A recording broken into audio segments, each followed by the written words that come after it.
Idukki Kattappana Thoppippala പെരിയോങ്കവലിയിലെ കലൂരാൻസ് നഴ്സറിയുടെ production യൂണിറ്റിലാണ് ഞാൻ എത്തിയിട്ടുള്ളത്. ജിയോ, ഇതിൻ്റെ പേരെന്താ?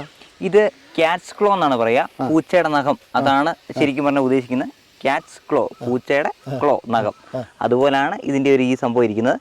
ഇത് വെച്ചിട്ടാണ് ഇത് ഭിത്തിയിലും എവിടെയാണേലും പിടിച്ച് കയറുന്നത്. ഒരു ക്രീപ്പിംഗ് പ്ലാന്റ് ആണ്. ഒരു ക്രീപ്പിംഗ് പ്ലാന്റ് ആണ്. ഇതൊക്കെ ധൈര്യമായിട്ട് നമുക്ക് കൊണ്ട് വെക്കാവുന്ന പ്ലാന്റ് ആണ്. ഈ ഇഴജന്തുക്കൾ ശല്യമൊന്നും ഇല്ലാതെ വെക്കാൻ സൈസ് പ്ലാന്റ് ആണ്. ഇത് ഇൻഡോർ ആയിട്ട് ഔട്ട്ഡോർ ആയിട്ട് വെക്കാം. നല്ലൊരു ഔട്ട്ഡോർ വെക്കുന്ന ഒരു പ്ലാന്റ്. നല്ല സൺലൈറ്റ്, നല്ല വെയിൽ വേണ്ട. ഇതിപ്പം മിക്കപ്പോഴും ആൾക്കാർ പറയുന്ന ഒരു കാര്യമാണ്, ഇടുക്കിയിൽ നിന്ന് ചെടി മേടിച്ച് കഴിഞ്ഞാൽ നാട്ടിലോട്ട് ഈ സാധനം പൂക്കുകയായിരുന്നു.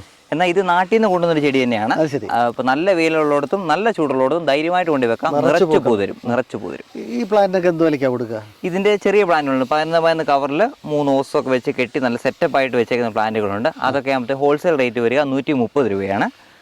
ഈ പറഞ്ഞാൽ ഒരു 10 പീസൊക്കെ എടുക്കുമ്പോഴാണ് 130 രൂപയ്ക്ക് വരുന്നത്. അല്ലെങ്കിൽ പോലും വലിയ വ്യത്യാസമില്ല. 170 രൂപയ്ക്കൊക്കെ റീറ്റെയിലായിട്ട് നിങ്ങൾക്ക് ഇത് മേടിക്കാൻ കിട്ടും. ശരി. അപ്പോൾ ഹോൾസെയിലായിട്ട് നഴ്സറിക്കാർക്ക് വാങ്ങണമെങ്കിൽ ഏറ്റവും കുറഞ്ഞ റേറ്റിൽ കലൂരാൻസ് പ്ലാന്റിൻ്റെ ഈ ഔട്ട്ലെറ്റിൽ കിട്ടും.